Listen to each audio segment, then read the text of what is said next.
Coming to you live from the Pensado Theater at the all-new SAE Los Angeles campus, Pensado's Place is brought to you by Vintage King, the Blackbird Academy, Audio Technica, Aftermaster, Isotope, Studio 202 DC, Avid, and The Recording Connection.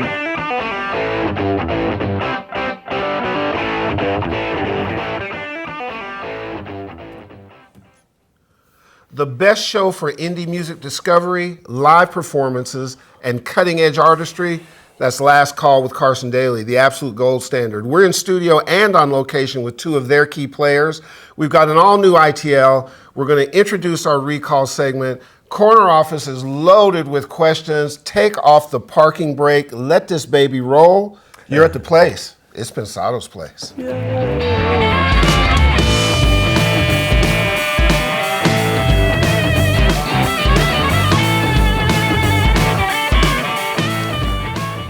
Hey everybody, thanks for joining us today. Herb kind of scheduled this a long time ago and I've been looking forward to it a long time. I think you guys are going to learn a lot. I know I have already and we haven't even done the show. How about our boy Dylan? Oh, Dylan. Man, Dylan has now been doing a lot of work with Prince and Prince is really enjoying it. Prince asked him to do the Baltimore concert, so he worked there too. Congrats, Dylan. Yeah, congrats, Dylan. Good family friend of ours. Good man. We got a lot of stuff going. Should we get to it? Let's do it. Cool. Hey gang, great to see you for another week in Audio Land. Like and subscribe's always appreciated. Thank you so much for that from Dave and I.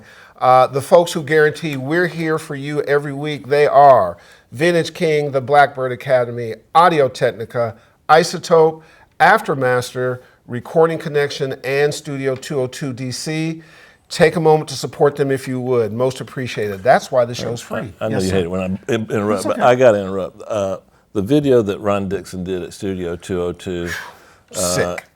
You guys beg Herb to put that online somewhere. I will. It's incredible. I mean, it's sick. I know everybody's thank you because I've seen the emails, Ron, but I just wanted from my heart to say thanks for all you've done for us and made that event what it truly is. Amazing. We'll put that online. Yeah, sorry to interrupt. No problem. Speaking of that, next week we'll also unpack our newest sponsor, Aftermaster. It's a really cool company with a sound application for budget-minded folks who want to enhance their music. We'll peel back the onions and we'll share that with you. And for guys like me, I love it too. No, and it's interesting because when we went and met with them, I really wanted to see your reaction to it, and that's what made it. It's the real deal. Okay, it's the real deal. All right, so we'll share that with you next week. Also coming really shortly, news about a certain award show. The initials are P and A. The award is like a golden thing. Are you familiar with? You had something to do with it. I won an award. I did too. So, are you ready to do this again? And by the way, I'll finish paying you off for the award. Okay, cool. As soon as I can. Okay, cool. Okay. No problem. You know where I live. But it's coming, right? We're going to announce pretty soon. I'm really excited about this. Yeah. I use the word really excited a lot because I really am excited a lot. And that was probably the most fun I've had since the pigs ate my little brother. Wow. And that was a monumental moment in your life. I know. Great day. I know. I miss your little brother, though. Sean Gore's a good replacement. Absolutely. My little brother. Our recall segment, we're going to introduce this week. That gives you access to our exclusive content on each week's guest. You'll head to pensadosplace.tv. You'll hit the recall tab, and voila, there you'll have it. We'll remind you that at the end of the show. Mm-hmm. The other thing we have are a bunch of questions in the corner office, and we have. Should we meet the host of the corner office? 100 times a show. That's rapidly. That wasn't flatulence. I moved my coat. He's known as. Sean Gordon, now you have your own intro music. It never gets old. It never will. That? That's right. It feels That's so right. good. We got good stuff? We got some really great questions for some really great guests. Do we have to play your intro every time you ask a question? Yes. Yes. Hell no. Come on, Sean. I'll help you, Sean. I know the boss. Good deal. Let's get on with it. We got two great guests. Want to meet them. Why don't you introduce the ITL and let's go from there. This week I started out explaining to you how I do some things with Rhodes keyboards, but I think this is good for guitar. Well, I know it's good for guitar because I use it on everything and a lot of synthesizers. Check it out.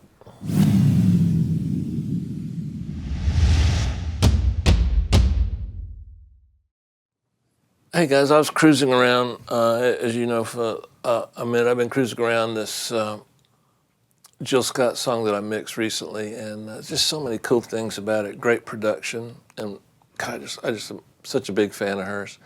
I was listening to this Rhodes, and I thought, you know what? I did something a little different on this. Let me show you guys. Here's the sound. Here's the sound without anything.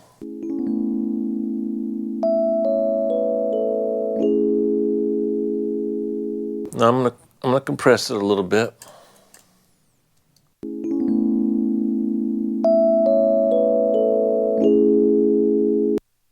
When I say a little bit, the meter didn't move. There's some louder parts in a minute, but more just to get some of this color in there. You know what I'm saying? I've turned the analog noise off. This might be a little different for you. I love this plug-in. It's got a lot of stuff going on. I'll try and break it down for you.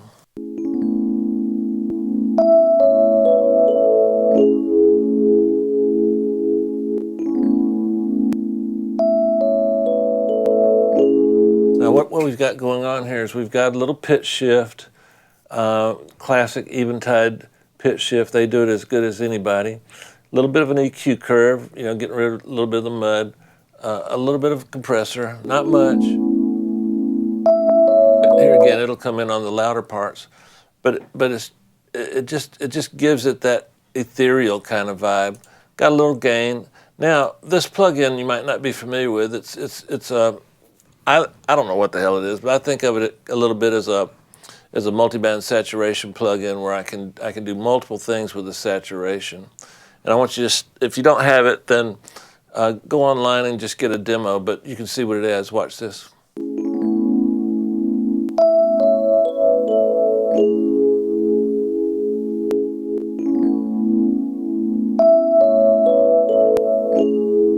It's amazing, isn't it?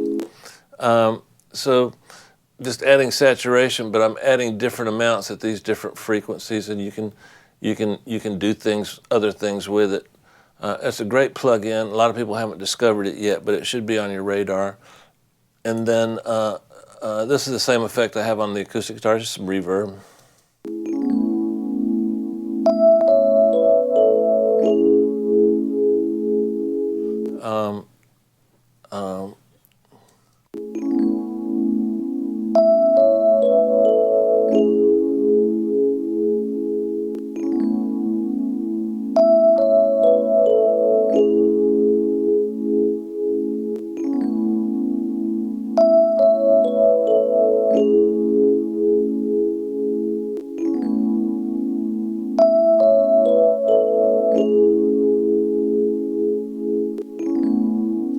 So we got a little bit of a vitalizer, getting a little bit of width out of it. I rarely use this reverb. I should use it more often. It's really, really good. And then the old classic Dimension D, which is a favorite of mine. So all of those things combined, and you get a pretty cool sound.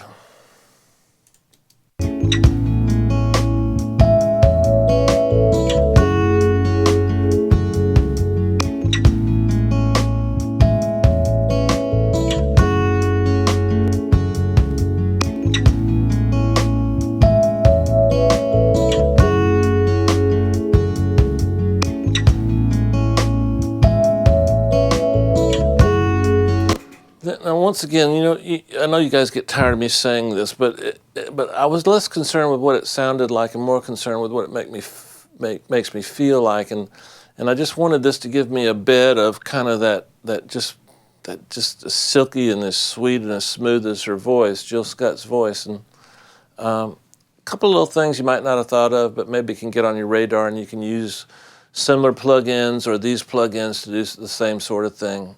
All right. Thanks, guys, for hanging out. I'll see you soon.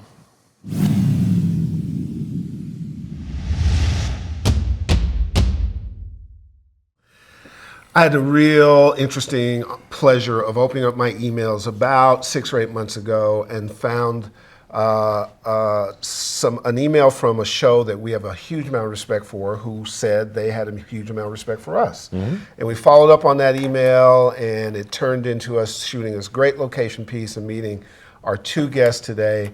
Davis Powers, who's the lead music producer on Last Call with Carson Daly, and Fred Archambault, who is the recording engineer and lead audio guy. Welcome, gents. This has been a long time coming, right? It's awesome. Man, so Thank you for having us. Oh, no, Yeah. it's our pleasure. So what I love about the show, and what, when Dave and I talked about the show, is that I think there is an absolute devotion to indie music, the spirit of it, discovery, capturing it live in ways that are really authentic. And is that part of the show's ethos? Davis, that's for you. Yeah, I mean, well, you got to remember what time we come on at night. That's true. So we're on at 1:30, and most people, if they're still up and if they've already watched late night shows, they've sat through the guys with the studios and the ties. So that's right. We have to kind of present something new, and for our format, which is very much documentary style, that's going out and capturing what we think our audience would appreciate in terms of new and emerging artists, like you said, in the live element. So I think for us, that's the space that we thrive in, and I think at 1:30, that's you kind of have to relish it and embrace it, because Yeah, and I think that kind of, I wouldn't say limitation, but that kind of David versus Goliath kind of aspect of our show, which, by the way, I feel like a kinship with Pensado's place as well. That's kind of how we feel. And that kind of plays into your strength. Like, take your weakness and play it into your strength. Flip it and embrace it. And okay, so all the other late night shows are going to be in studio. They're going to have that footprint or that thumbprint over what the artist performance is going to be. So what can we do that's different? And it's not, I don't think it's anything like we thought about. It's like, well, we have X amount of dollars. What can we do? Oh, that's like us. Absolutely. So I think it's due on 60 cents. Exactly. And I think that kind of, lack of a better word, limitation aids to like our uniqueness and what we can bring to an artist that's different than, say, any of the other late night shows. Right. And I'm not saying it's a better version, or I'm just saying it's a different version. Well, I'll tell you what it is. It's a 14-year version that just got renewed for its 15th year. Congratulations. Thank you. And from what I understand, when David Letterman, who I love, leaves, you guys' show will be the longest running network show on late night, right? that's correct. Yeah. That's pretty awesome. That's amazing. I'm going to give a hand to myself. Absolutely. No, and I think that's a huge thing, going back to the Carson Daly brand and everything that he has done and accomplishing and continuing to accomplish with NBC and the media and his MTV show back in the day and everything that he's done on radio. It really enables us to, I know with you, just to run with it. Yeah. And his brand, it enables us to like, cool, we're going to put some cool garage punk rock on NBC, or we're going to put Kendrick Lamar before Kendrick Lamar was Kendrick Lamar. I discovered Ed Sheeran on your show. That's right. And flipped out. I started calling people, and I mean, if you're up late under diminished capacity for whatever reason, that you're up late. Yes, sir. When you watch their show at 1:30, that's like mid-afternoon for you. It was. I was emailing you. No. Dave, wake up, wake up. You're having lunch. The rest of us, that's early in the morning. For you, that's mid-afternoon. That's true. That's true. Help me with this, sir. We sent our ACE team, led by Brian Peterson, out to do some film. I wanted to ask Fred to kind of describe a piece that you were talking about where the distinctions between mixing for the studio and mixing for live and all the different forms of mixing that you do. We're about to roll that piece. Can you set it up for me, Fred? Sure. I mean, for me, mixing a band's live performance is not 100% different, but it's a different ethos than, say, if I or you were to mix the band's song. First, there's a huge trust issue, They go to you, they want the Dave Pensado mix, you know what I mean? Because they come to your show and they don't really know you, exactly. Right? They know the show. I'm kind of shotgun weddinged into this whole thing. Right. But to me, aesthetically, is the record mix, hopefully, not always, but I would say 99.9% of the time, is the best representation of the songwriter's work. And so now what my job is, where I think the album mix was a little bit of a creative more creative position. Mine is a recreation. And what can I do that is going to translate from what the artist did on record to what they did live? And how are those things different? How are those things same? And what is going to be my interpretation? And That's pretty deep, man. well, I think I think that's where the fun and the challenge, and that's one aspect of the moving target that you're always trying to hit with the show. But also the thing that I talk about a little bit in the piece is the aspect of the venue becoming what I call the fifth member. In fact, let's show that, and we'll come back, we'll talk about the venue. Perfect. Cool. Mixing a live show is completely different than mixing a record for several reasons. One, I believe the best version of that song has already been made. Probably true, probably not true, depending on who you ask. So you're not creating the final vision of the artist as you would mixing a record. What you're doing is recreating an interpretation of that moment in time. And that's a different muscle than creation. It's really a fine line, and I try to bring in a lot of techniques, whether it be some MIDI sample-based, whether it be like if there was a string section, I might replay it in the computer and use some of those techniques and all those sound libraries that I have making records into live mixing. For the most part, though, you're trying to interpret what's already been there. So it's a little bit of a different muscle. And you're under, essentially you're mixing 2 songs to 3 songs in an 8-hour day. And it essentially becomes a 12-hour day. So you're also under the gun to deliver that, which is also true, I think, for records, but more so in the live situation, because at the end of the day, something has to air at 1:30 to 2. And it's going to be one of my mixes or 2 of my mixes. So at the end of the day, the thing that I can't think about while I'm mixing a track is, it's kind of mind-boggling and it's great feedback, but at the end of the day, it's around 900,000 people that are going to listen or watch your mix. But at the end of the day, you can't make movements. I don't really think about it. It can't really be a factor. And I think there's more pressure when you actually make a record, because, I mean, you know, how many millions or not millions of people are going to listen to your record. But the amount of people doesn't matter. The band, whether they're a starting out band or, you know, a huge headliner, it's like a quote of like, nothing matters or everything matters. And you kind of have to go gung-ho about it every time. And that becomes the challenge of just fighting through the schedule at times, because it is so gnarly with, you know, 8 to 10 mixes a week. So every year I'm probably mixing. I used to do a recall sheet for every mix I ever did, and I stored it in a filing cabinet.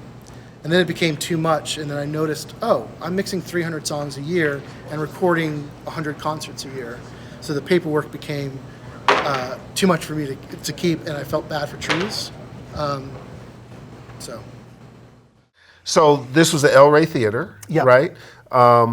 For what you have to do different theaters present different options? When you look at it being the 5th member of the band, what's your process? Absolutely. So that was the El Rey Theater. That capacity of that room is about 875, which is actually, when you walk in there, I think because of the high ceilings and these 4 or 3 grand chandeliers that line it, looks like a way bigger space. Mm-hmm.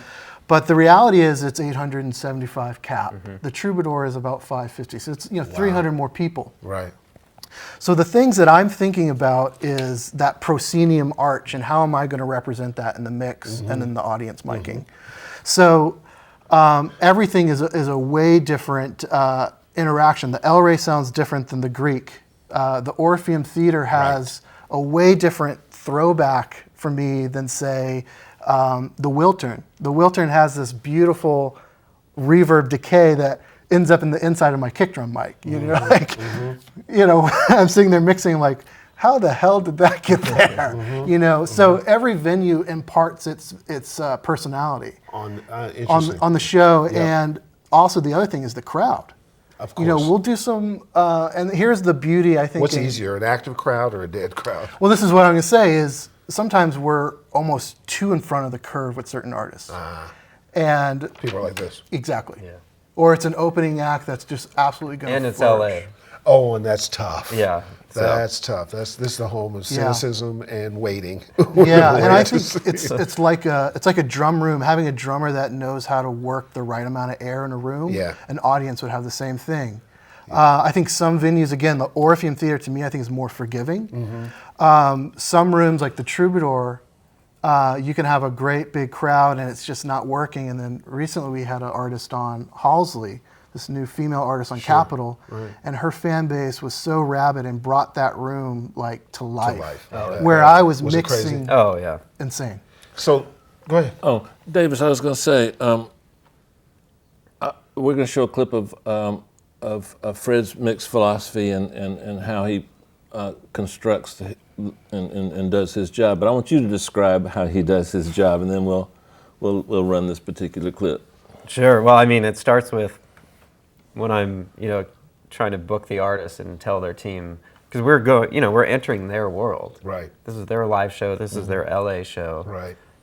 Whether it's the opening act or the headlining act. And that's a big deal for indie artists, right? The LA show. Oh yeah. I mean, so many artists, this is where they're kicking things off, and the label's here. So what I'm just saying, or describing to their team is like, look, this is what Fred does, which is he comes in, he'll record it on his system, and he'll take it back and give you this album treatment. Ooh, and that's I'm teeing it up pretty high. Really high. Do they ask for a copy after the show and put it out for their own use? Or do you Dave, guys that sue is them a when they do? big question. But You sue them when they do, of course, though, right? of course, and man, of course they come want on, to hear man. it, and it's hard with our schedule Yeah. to be able to do that. So we have to try to control it as best as we can, because sometimes it's great and sometimes it's 5 recalls, and it's really putting not only myself behind schedule but our editors and our director behind schedule. So we definitely, I think that's where that trust factor comes in. Right. And, But I would say Fred's job is literally, our first line of defense. He's there at load-in. He's integrated with their team throughout the day. I mean, he essentially becomes part of their team for that whole evening. And I bet I'm sorry, I didn't mean to cut you off. I bet you can see the trust grow once they start to get to know you and spend some time with you and all that kind of stuff. I think the aspect is I'll do 2 things. One is completely be a fly on the wall and not introduce myself at all. And the beauty of that is you'll get an email like, that was amazing. We didn't even know you guys were there. And some artists want that. Right. Other times it's about talking to their front of house engineer and saying, hey, I'm going to be taking your mix too. Like, what do you do? What are you doing with this? You go over the input list. How are you treating vocals? Those type of aspects. And you start talking shop with the front of house engineer, and hopefully that gains a confidence from their team. Does the aspect of capturing the stuff live, does that affect your philosophies and what you do in the studio when you go back?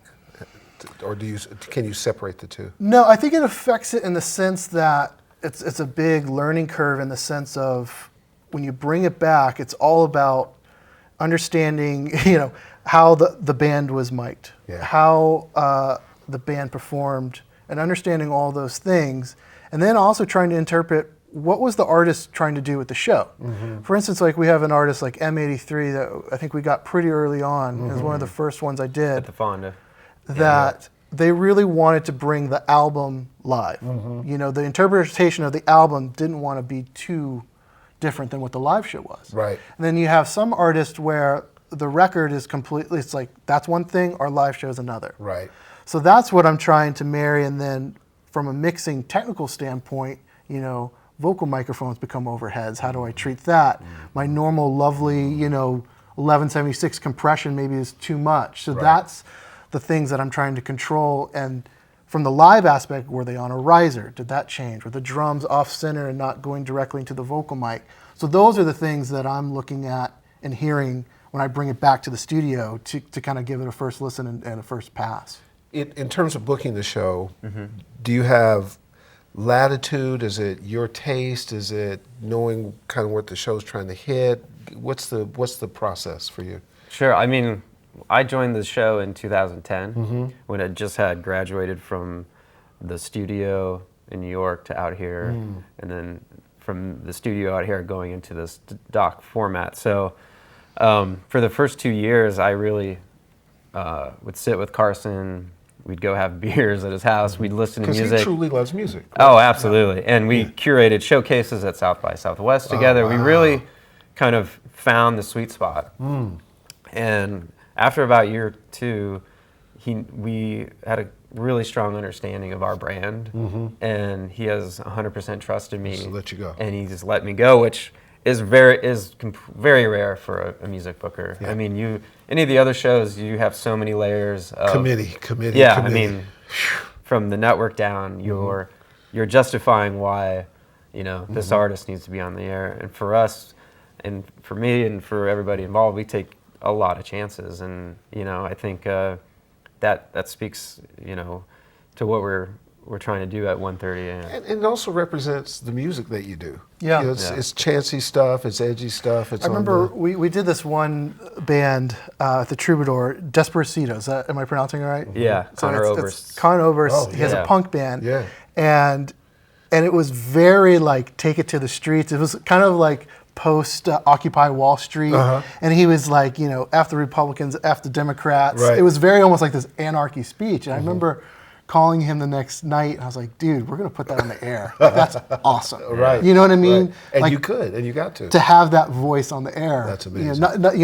His lane or his perspectives, like that's pretty cool. Yeah, that's punk rock. Yeah, because Dave keeps a tight leash on me. I can't do shit. I can't. I heard him yelling at you Oh before no! the show. Listen, he's worse than any network committee. I don't get to do anything. John Gore, you got something over there? Ain't fucking true. What you got, man? This first question is from Justin Hernandez. How has digital helped and hurt your profession? Ooh, good question, Howard. Right away, I can only think of how it's helped. How it's helped. In the sense of, Dave and I were talking a little bit before. It's, okay, first of all, my footprint is so small. Yeah. I don't have a big truck. I have a small little rack of gear and a Pro Tools system. And that makes it, we could go to the Troubadour, we could go to the Greek, we can go pretty much anywhere you give me 4 feet of space and an outlet. So I just think it's, man, to me it's only helped. And then when I bring it home, hey, I need to tune a vocal, or I want to throw in a sample, or I want to do something that's beyond what they would expect. Whew. Speaking of that, let's show. Do I have a footprint? I want a footprint. Baby, them big dogs down there. That's a big old footprint. You want a footprint? Well, right now we're going to Fred show. gets a footprint. I don't have a footprint. And we're going to actually show Fred's footprint. You're on each week. Let's show Fred's footprint and the gear he uses, and calm down. You're okay. You okay? You good? I'm fine. Okay, good. I have the privilege and honor to track, mix, and master all the music audio that you hear every night. So here today for Last Call, we're at the El Rey Theater in Los Angeles, California. It's actually one of my favorite venues, not only just the beauty of the chandeliers, but it sounds phenomenal, and the staff here is phenomenal, and we always come back and we use great places. The El Rey is one of them, Troubadour, the Wiltern. We're really bestowed and really thankful for all the venues and promoters that work with us on the show. We're a music-centric 30-minute late-night show that runs Monday through Friday, and we're a free-roaming, non-studio, essentially all beginning band music format. So it's the place for me and for others to come and discover new music and to find the next generation, the next voice, and the next story. I just wanted to show real quick and talk about the idea of how we're going to capture audio and how we capture audio for our show and how that's different from, say, other late night shows and the narrative that we're trying to bring to late night television. So the first thing that obviously is different is we're not in the studio. We're on location at the band's show, at their tour stop in Los Angeles. So it's not like the band coming into a soundstage. It's just a different narrative, and I think it's really important to kind of showcase the artist's story in their light, their show, their fans. And so the key thing that we try to bring to it is a seamless ability. And I find that what I guess we consider like the fly rack system in mobile recording. Discrete microphone preamps feeding its own digital converters and a workstation. So I'm working with, and I stay in Pro Tools, and we roll with 48 channels of microphone preamps and 48 channels of converters. So that pretty much gives me, for the most part, for the artists that we feature, enough inputs and enough space to capture what they're bringing. Real quick, it's Focusrite, the Octaprise, and I try to keep it in a small footprint. This is a little bit larger of a footprint. You could probably break it up into separate things. But this one's really easy. It's already set up, so all we have to do as we roll in is just patch in and add some audience microphones, and we're really ready to go. And it's really seamless. We like to roll in with sound checks, but sometimes we've been forced to roll in, half hour before sound checks or that nature, where it's a little bit quicker. So definitely these fly systems, or what I call the fly rack system, definitely works better. And this is for multi-track and gets mixed later, and the system is very much pared down. No plugins. The system drives as a solid state drive, so it gives me the quickest amount of boot up time. Really no frills. The only thing I'm really concentrating and cognizant of is just getting as clean, discrete audio as I possibly can. I'm not super worried about the mix necessarily, just really about getting the landscape correct, which is a feat in and of itself. This is what I use, the fly rack system. It's Pro Tools. I bring it back to my studio. There's very little transfer time. I can sit down and start mixing, and not worry about transferring files, time stamping, time code, any of those issues that you might have if you're trying to transfer between different systems. The reason I always lean back to an analog signal is whatever the technology the band's going to be in. Every band is a different, unique thing, Sometimes they're touring with Avid, sometimes they're Behringer, sometimes it's MADI interfaces. But at the end of the day, the most single thing that's always common is going to be an XLR connection or an analog connection. So somewhere in the line, I can always get a feed and not rely on some compatibility issues. So that's essentially the signal flow for me, is some sort of analog split getting fed to me XLR. And then I'll add different audience microphones, usually on either sides of the stages, and depending on the venue, and those will only get sent to me as to not clutter their input list or add any extra work on their end. Hi, how are you?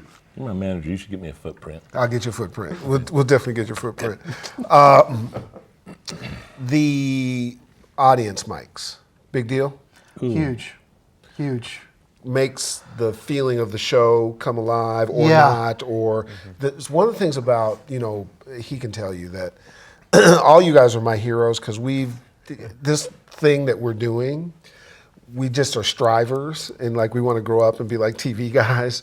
So I'm always just taking apart what you guys do and stuff. And I caught the moodiest performance live on something, just the colors and the music and the way it matched and the audience stuff.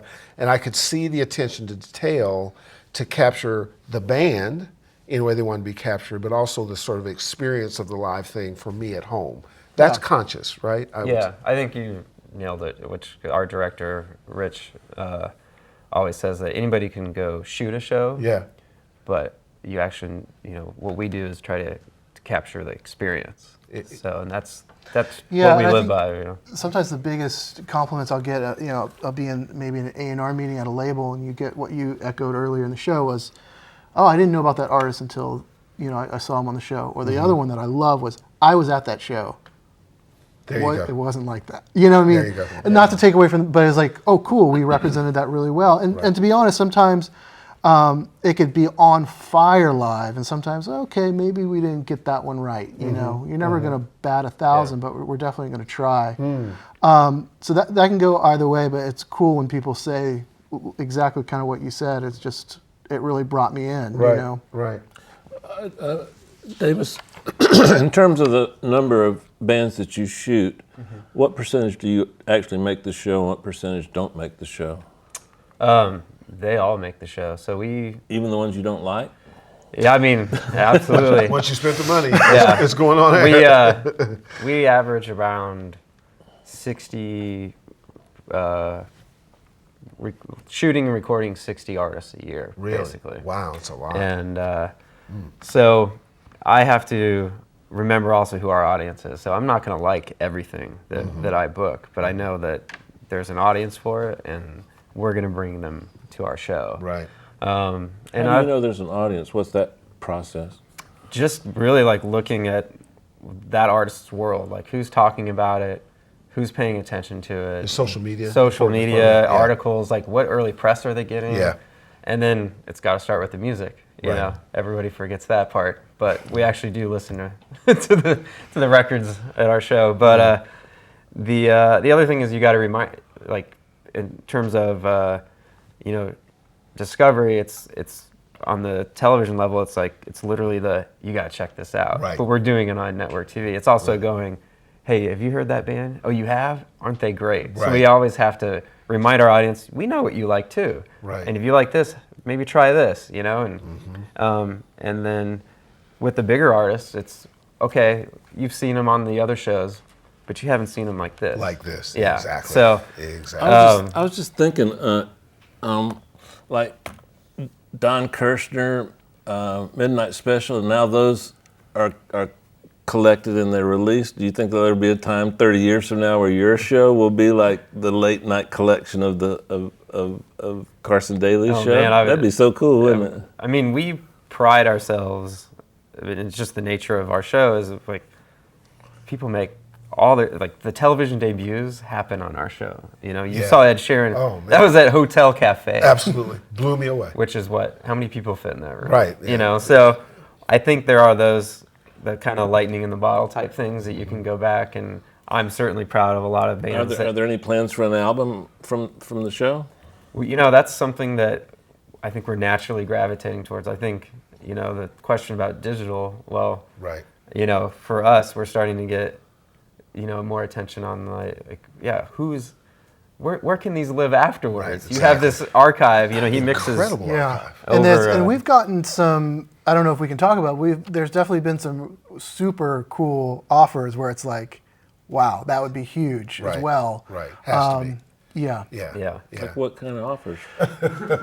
Basically, I mean, you know, you Nice have ones. I mean, you have all these, you know, streaming online services, and it's like, okay. oh, what about a curated channel Sure. on X, Y, and Z or whatever it is, and it's like, wow, that's cool, and that's when I ask for a raise. Yeah. Then he gets a bigger footprint. Yeah. There you go. Please don't ask. It's coming. He's effing with me, right, Herb? No, it's got a footprint. Now I feel obligated to find you a footprint.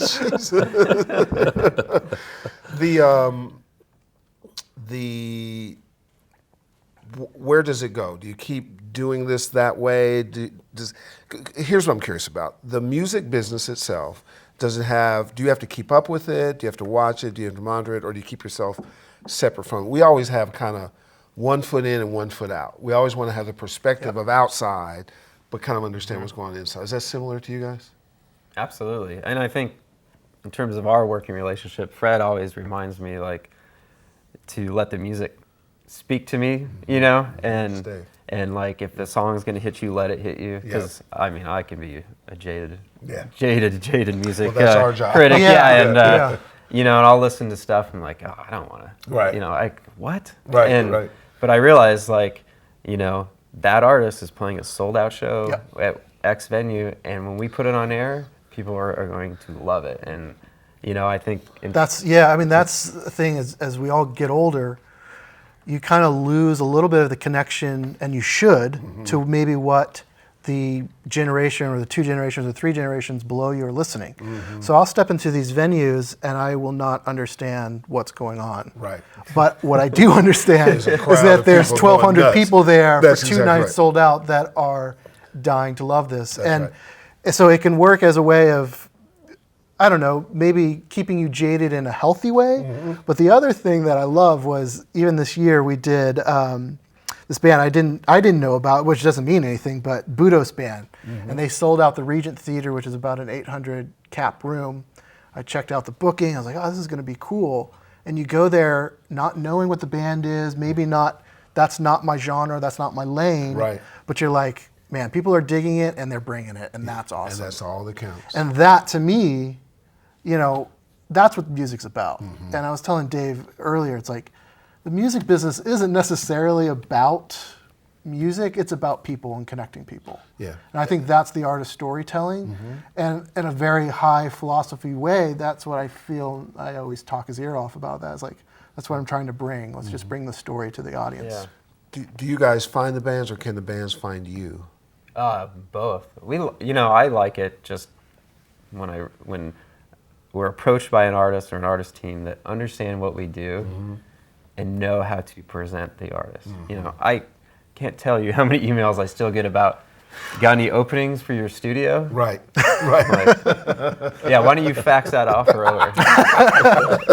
But it's like if you know what our brand is and you know why your artist would make sense, and that you appreciate what we're presenting, that goes a long way. And again, the music has to be good, but I think it's a critical point you're making, and particularly for our audience. We had just done an event in D.C., and some of the big name guys were talking about the process in the studio and how you had to have, an ear and understand the room and know how to approach or get out of the way. And sometimes I think it's important for our audience to hear all that procedural stuff counts. How you create a relationship, how you get attention, how you say the right things, what do you need to know. I'll give you an example. One of our sponsors, actually the Blackbird Academy, they had a 90% placement rate in their live space. And so from you guys' perspective, we think that those are job opportunities for people who want to be in audio. But you have to learn how to do it, and you have to learn how to approach people. Is that correct? Do you agree with that? Do you see that as an opportunity for young folks to check out? I mean, obviously in a television show, there's not a ton of live people, but there's a ton of live things going on. What you guys cover require live people working. Of course. I mean, if you even think about it, for us, we have a monitor engineer. We have, not us, but the house or the band has a monitor engineer, a front of house engineer. There's a house, system tech. Right. You got about 6 people working. In one just event. for one show, That's key. and then plus me, 7. And then it really tackles on. There's, and you guys bring it up in your book in a really great way. And I remember it's a dialogue between you two. Realize where music exists. And then that really opens up, I feel like what I do is very, very narrow and limited, but when you really start to think about what you can do with it, it's pretty gnarly. And, the live thing too, it's so funny you bring up live engineering and the kids that are coming out of Blackbird. Was I did a touch of live sound, never to the extent that I'd want to put myself out there, unless I want to change my name to Feedback Freddy. But when I came back into the show, I kind of had to relearn some lingo. Like these guys are like, "Oh yeah, I have an SC48." I'm like, "Okay, cool. What's that?" Who does he sound like on a web show? Twizzle boy. Yeah, that's me. Right. So you definitely have to learn their language, So, and then if you come into the studio, if you were to do it, you have a PA mix. I mean, there's so many positions to be held, It's important confirmation. We were talking about as we were prepping for this that, our belief is, and we actually ran this at Capital Jam too, we put up probably 40 jobs in audio, and we emailed it to everybody. And one of the points we made was there's no place on the planet that's silent. There's audio everywhere, right? Is that fair? And that means that your opportunities are unlimited. I mean, a tragic example is the plane that went down and the guy who brought the plane down. It was an audio person who listened to the forensics of the black box and heard the pilot outside saying, "Let me in," or saying whatever he said. And so you start thinking about medical and military and police. There's just so many different places that audio is important. Audio is a component of everything you're going to go do, and it just seems to me that makes it. We actually are all working in narrow areas, and what exists is a really broad swath. And I think the way the industry and the economy is going, it used to be back in the day. Like I remember when I was a kid at Berkeley, you would have your date planner and you'd be like, "Oh, today I'm doing this, tomorrow I'm doing that."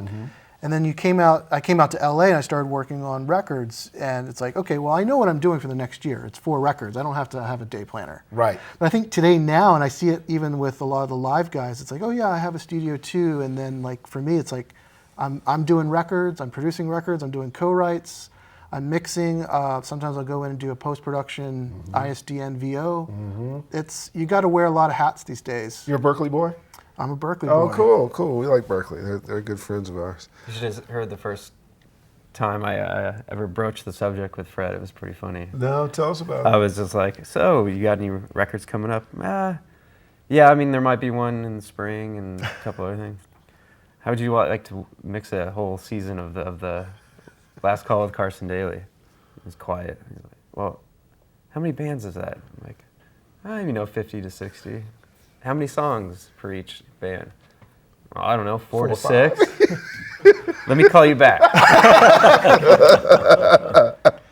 And then a couple days later, he called and he's like, I'm in. And I'll tell you something. Never was I a drinker.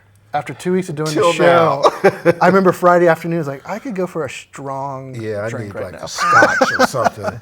So so the turnaround process. Give me the workflow. The workflow is, even though it's like you're 2 weeks out, you're going to go. Let's say tomorrow I'm going to go and record a band. They might not air for 2 weeks, but I still have 10 to 12 artists that I have in various stages of mix. So I have. After I record the show, I do an immediate backup on site, grab my little portable drive the next morning, go up, open up the session, make sure everything's there. And I do rough mixes as I'm recording the show, which is a great time saver. And then we coordinate with our music coordinator and with Davis. We figure out what songs we're going to air, the 6 or 8 songs that we're going to need to edit.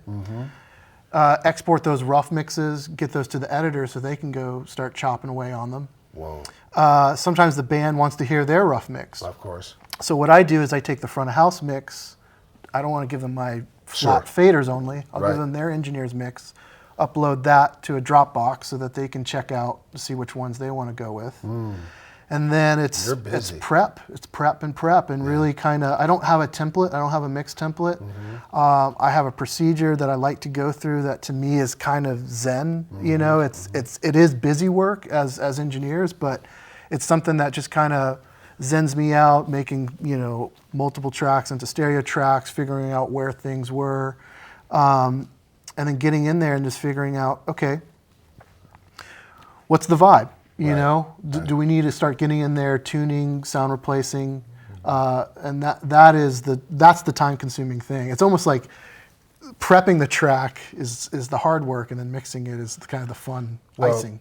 As Dave gets ready to loosen up his arm for batter's box, let's go to the El Rey and look at a part of the process we haven't talked about yet, which is Fred actually masters his mixes. Let's check that out. So here at Last Call, the other thing that I have the ability or the responsibility to do is not only am I multi-track recording the show, I'm also mixing, but I'm also the final stage of mastering. So what I want to deliver the show is as close of a CD quality as far as level, as far as hopefully production or the live production aspect of it. So I also have the ability and the responsibility of mastering. And that's a whole, like, I've tried so many products, and you get into you get a little bit into the loudness wars. I've tried and I love and I use. It really depends on the artist and the mix and my vibe. L1s, L2s, Steven Slate, the FGX. I think I have that right. His mastering compressor, the UAD maximizer. So that's also, it's also kind of the idea of if you're mixing a record and you're handing it into management or A&R, you kind of want to predict what mastering is doing. I know a lot of people might not work that, but I think that's becoming more of a modern technique. But here at Last Call, I have to deliver a CD quality, mastered, get it as loud as I would like to get it. That way when it goes to broadcast, the broadcast compression really isn't interacting. I'm not relying on broadcast compression that I'm not hearing. And I've also noticed that broadcast compression from cable is different from network, is different from our web cuts. So you're a little bit chasing your tail, and you're trying to, what I call, not only capture lightning in a bottle, but you're trying to hit a moving target. And that's where it's always, I record the shows, listen back to how it sounded on television. I have an Apple TV in my living room where I'll airstream the mix, and then go in my living room, grab coffee, and seeing how it sounds on my computer or my television speakers. So that's an added what I would call car CD reference that we have to do here at Last Call. So, an illustrious background, we understand. Jimmy Kimmel, Adam Carolla. Tell us about all that. I just found this out. Yeah, so when I walked in, I told Dave, I said, I started my career across the street at Hollywood Center. I was a PA right out of college, and my first gig was The Man Show. Wow. And I thought I had just hit the lottery. Heaven. I mean, my first location. I did. Right. I mean, my first location shoot was taking Juggies to a water park for a location shoot. And I forgot about that. anyway, but Wait, explain what a juggie is. they like trampolines. Yeah. But yeah, so I started over there, and Jimmy took me to the ABC show when he got it. Wow. And as we were discussing backstage, when I became the music coordinator there, I didn't know what the word backline meant. Right. I didn't know what in-ears were. Right. Wedges? Who knew? They're in the green room. What do you want? Right, exactly. And literally my lettuce? first week was, I had Green Day, I had, huge acts that I had to advance, but I learned infinitely fast. What about a keg? Did you ever have to mic a keg? I did. Yeah. Yeah, we really? had threw it off. Slipknot play the indoor stage Right. on their off day, Oh, God. which they're playing huge, I think, sheds at that point. Yeah. And of course, so the crew comes in pissed off. Right. This is their off day, and the stage is as big This is our dad. as this. Yeah, exactly. And Oh, God. and our audio engineer at the time, he's still there.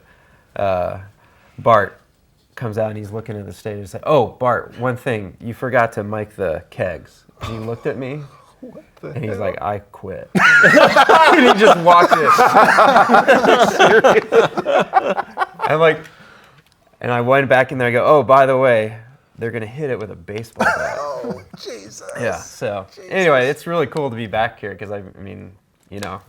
There's so much history in this area, isn't it, Herb? Yeah, I mean, we're in the heart of industrial Hollywood, and so many, and everybody we run across, it's really inspiring. And I think for our audience folks, wherever you are, you kind of find your sweet spot where you can get going.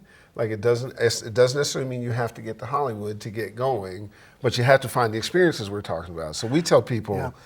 Churches, television stations, radio stations, theaters. There's all kinds of places. I get that question a lot. Is that right? I was just mixing. How do you answer it? Well, I had an artist that I was mixing, and he's from Lubbock, Texas, and he's kind of active rock. And he's like, "Hey, should I move out to LA, move the band out?" And I'm like, "Make your own noise where That's you right, are, man. and realize how important that you are in Lubbock, and how hard it is sometimes for labels to break bands in what I call kind of the mid-state, the flyover states."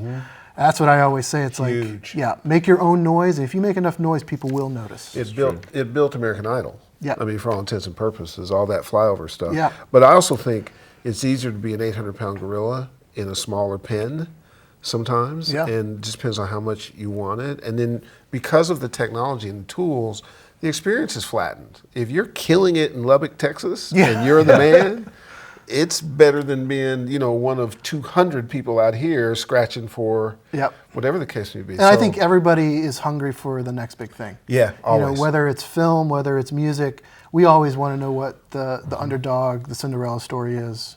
Another part of your show, actually, because the thing, because we're audio based and music oriented and all that kind of stuff, but you guys have on pop culture folks, you have on comedians, you have on people who. I know when I was a manager, I liked putting my artists. Wait a minute, when you were a manager? I hadn't told you.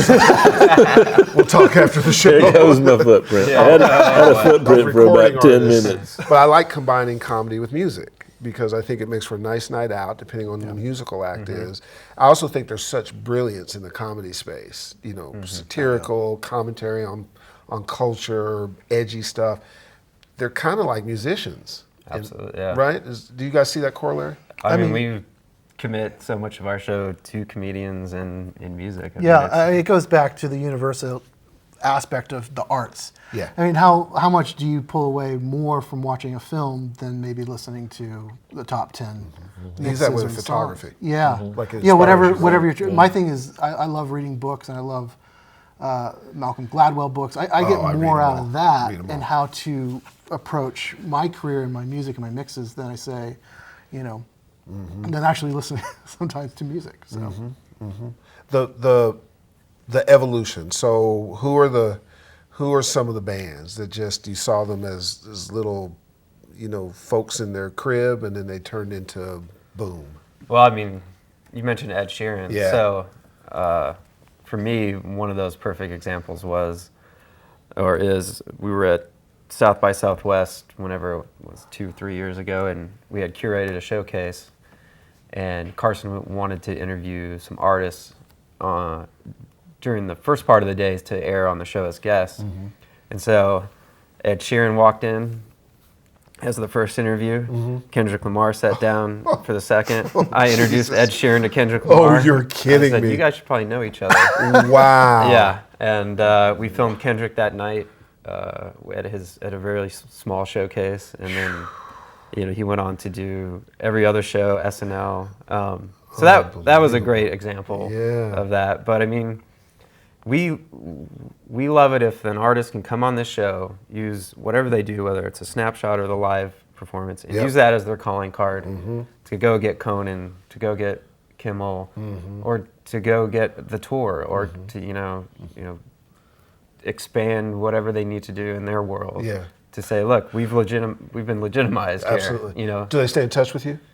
Yeah, some of them do. Yeah. Absolutely. Yeah, the smart ones do. And I think the beauty of it, that the power that Powers has, is that I don't necessarily see with other late night shows or other television shows, is the ability of curation. Meaning seeing an artist and saying, okay, I want to get involved. You're not ready yet for us to film you. Let's do a snapshot. Right. Let's do a spotlight. Then let's do the concert. And to see that growth and that attachment that he would have, or that we would have in turn, it's pretty cool. It's super cool. Yeah. One of the things that was inspiring for me when I was coming up and wanted to be in music, I used to try to sneak into everybody's sound check.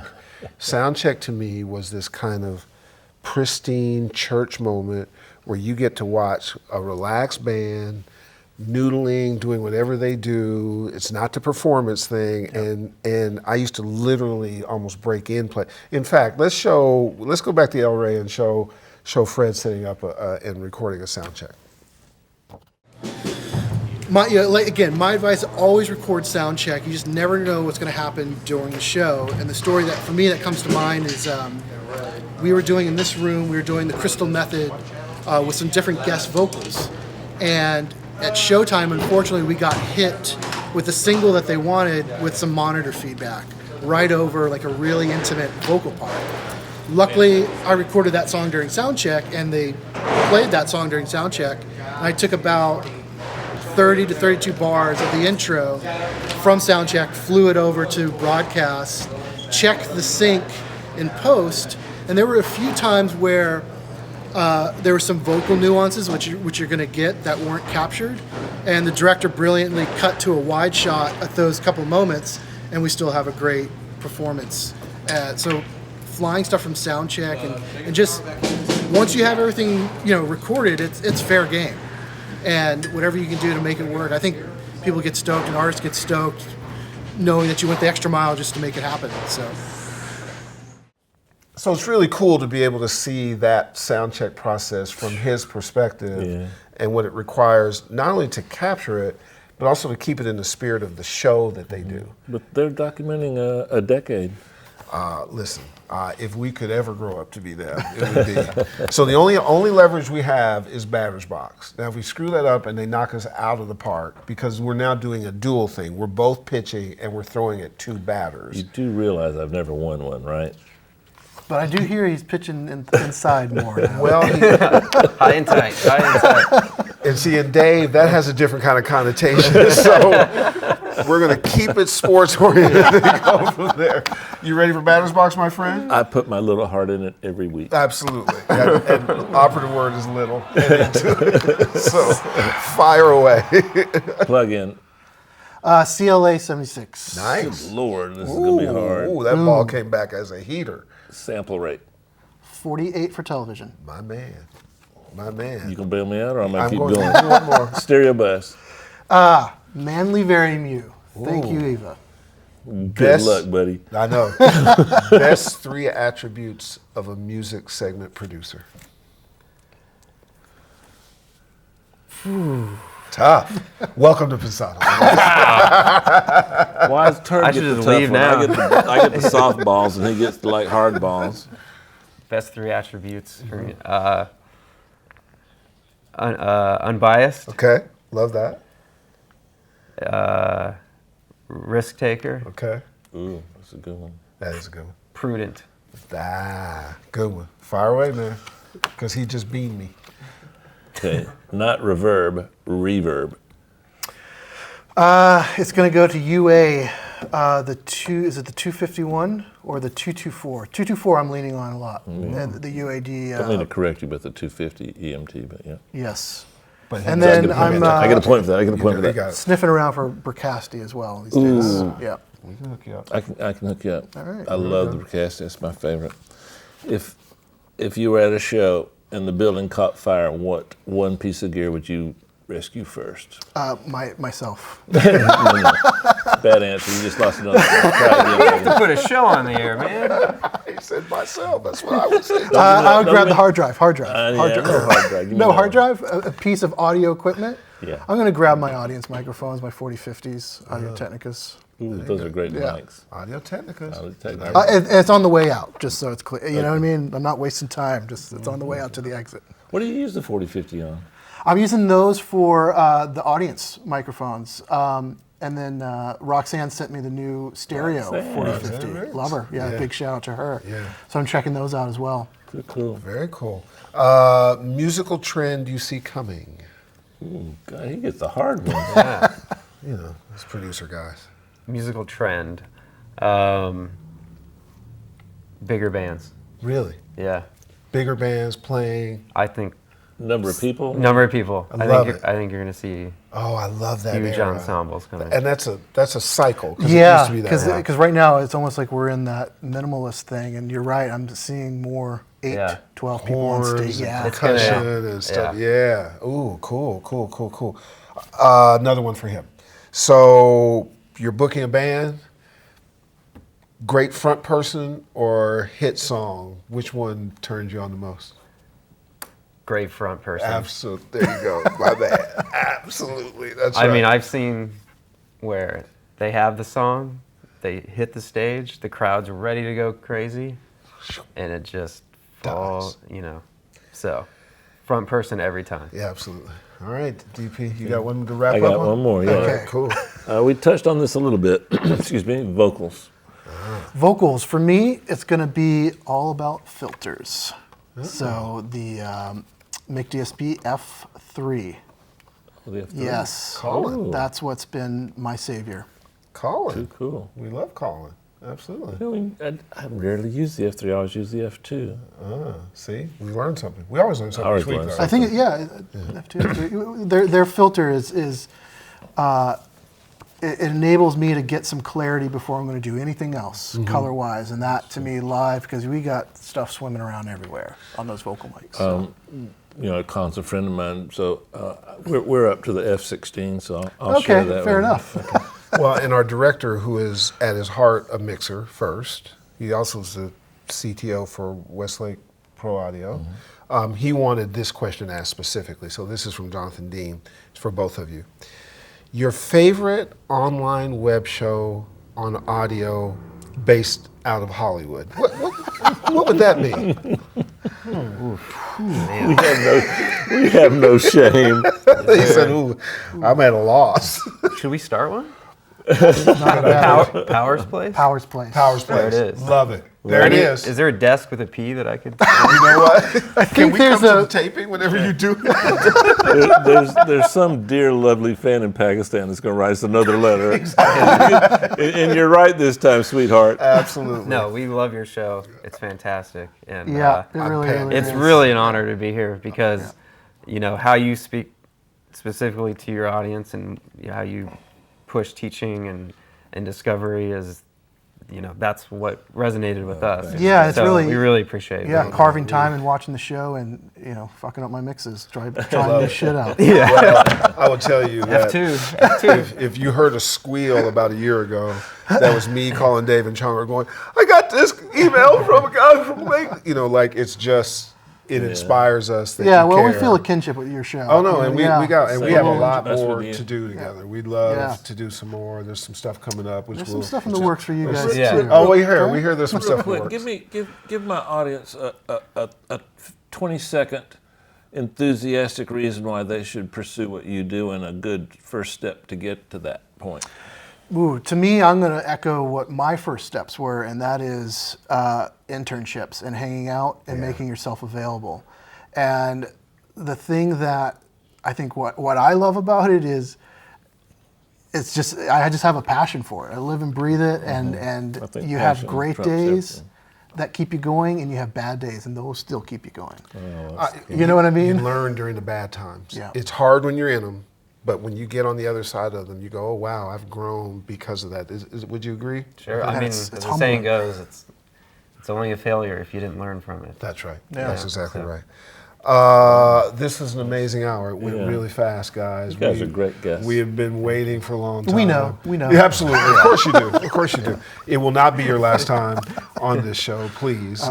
We want to stay close to where you're going. We think it represents our audience and the idea, and you know what would be great is to have them on when we do live stuff around, to have you guys as part of the panel, because people don't know how to get to you and ask those questions. So if you'd ever be interested in that, we'd love, Absolutely. we'd love to do it. Anything. Before Dave brings us home, look right beneath me. You now can go to Recall. Go to pensadosplace.tv. Hit the Recall tab, and you'll see exclusive content with these guys only there. So again, pensadosplace.tv. Hit the Recall tab and see some more stuff from Davis and Fred. Dave, take us home. Man, I think you just did. Guys, this was really a fun show for me because it took me a little bit out of my element. I learned some things, and it feels good when you learn new things. How are you going to learn new things? Well, a lot of places on the internet, but take the people that you're normally around and use that little group to kind of push you and inspire you. These guys did that for Herb and I today, and then you'll be sitting in their chairs pretty soon. All right, adios amigos. See ya.